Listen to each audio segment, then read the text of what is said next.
Hi there. Sorry to be a little late today. I was on a coaching call and then my camera wouldn't turn on. So this is day one of 5 days of tips for how to maintain contact with your kids if you're actually losing access. I sent an email um, last night to my email list. Hi there, whoever's watching, do pop on and say hi. And if you have any questions, by all means, put them in the group.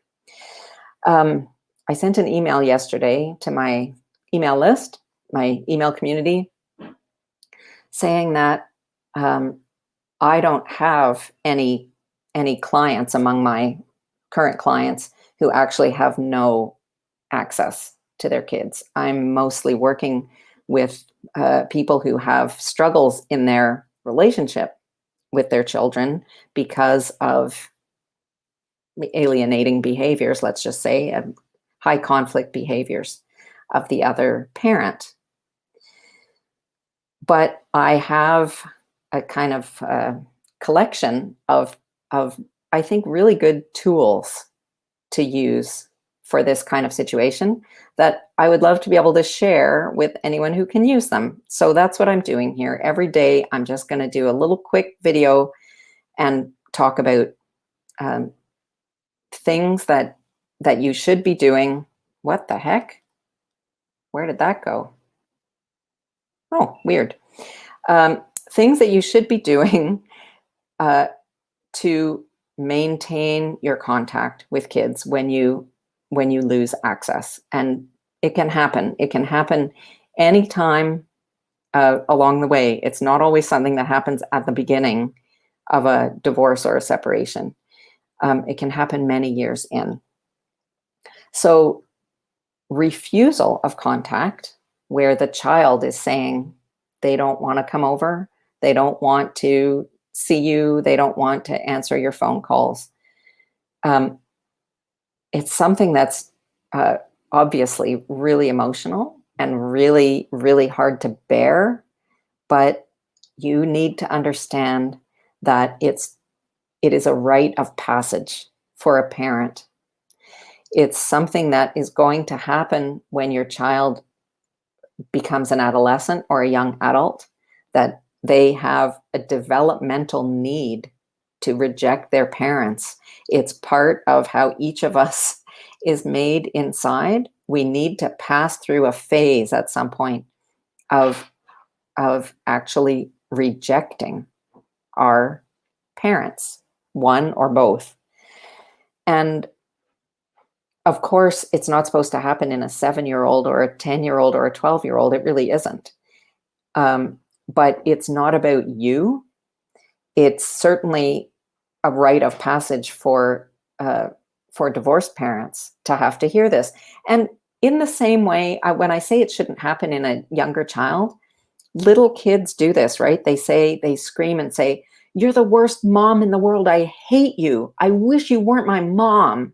You know, you know that happens. Or, "You're the worst dad ever. I wish I was never born. I wish you weren't my dad." You know, kids say stuff like that. And when you're in this divorce situation where the other parent is really playing on um, that normal inner feeling that a child can have, that's where it really hurts. But I need you to remember that it's not personal, and you need to adopt a mindset around this in order to get through it, because there, as 100%, there is a happy story at the end, and I'll tell you why I know that's true. But this is like when a kid pukes in your car, like, it's not nice, but it happens. You just clean it up.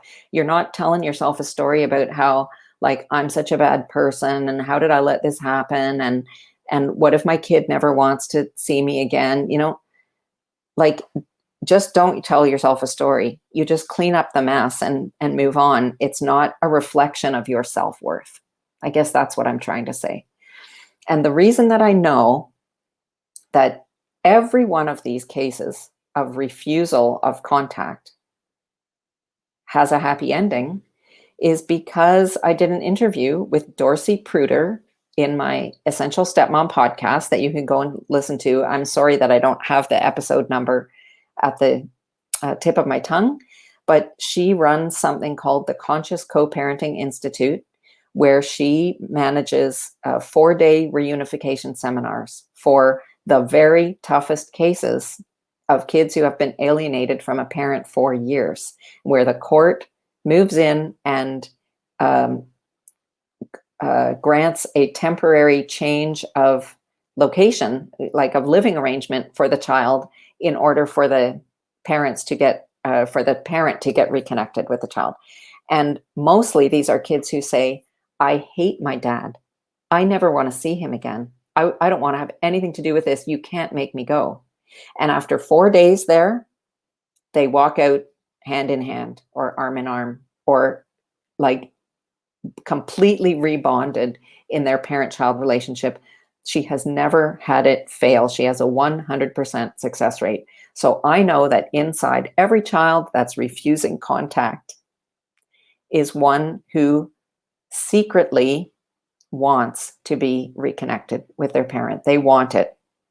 And if this is a new level of parenting. This is like parenting set to expert plus 11 on the dial, right? You have to learn a new level of parenting to cope with this, but it's on you as a parent to get your child through this difficult time. Every bit as much as if they were stuck in quicksand, you would be working really hard to pull them out and to do it the right way.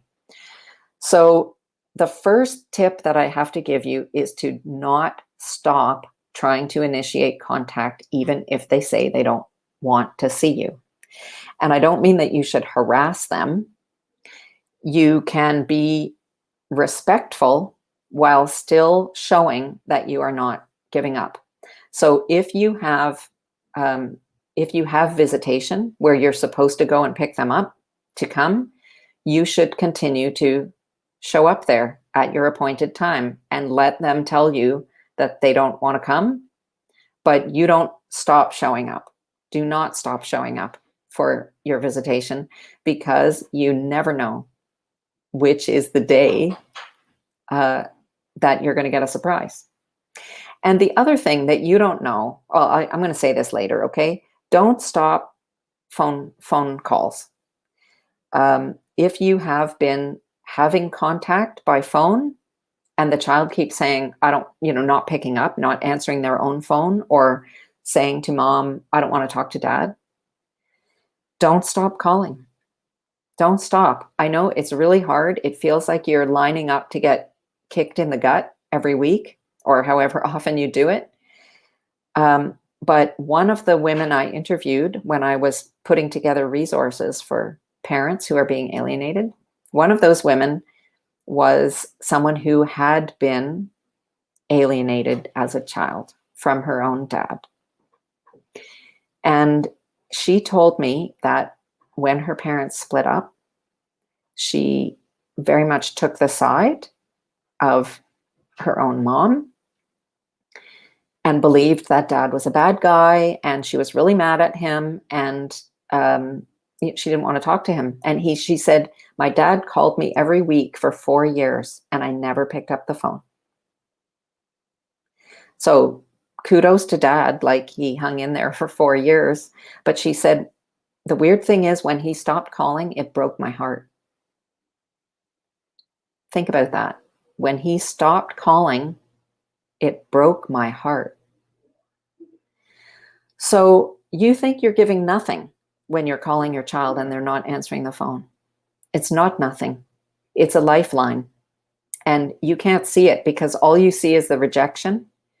But that child understands it's a message that I see you, I haven't forgotten you, I'm still here for you.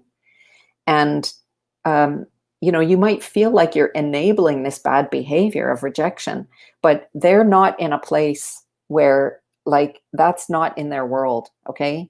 The child is a victim of something. Sometimes it's even their own confusion or their own twisted idea of what's happening. But Don't make it be about you, and don't give up. Having said that, I also don't want you to think that you are supposed to endure some kind of psychological torture around this. When you need a break, take a break. It is okay to take a break and to regroup and to, you know, engage in some kind of self-care or getting care from elsewhere, whatever, a therapist, a coach, a friend, whoever helps to lift you up, your spouse, to take some time for yourself and lick your wounds. It's totally okay. But just don't feel that you need to give up. You can continue sending text messages. You can continue sending emails. Um, you can do Facebook Messenger. We're going to talk later in the week about all the things you can do to stay in contact. But this message today is about not giving up and how important that is and what a long game it can be. So I will see you tomorrow at this time. Pop your messages in. I'll be happy to answer wherever you're watching. And I'll see you again every day this week at noon. Thanks for listening.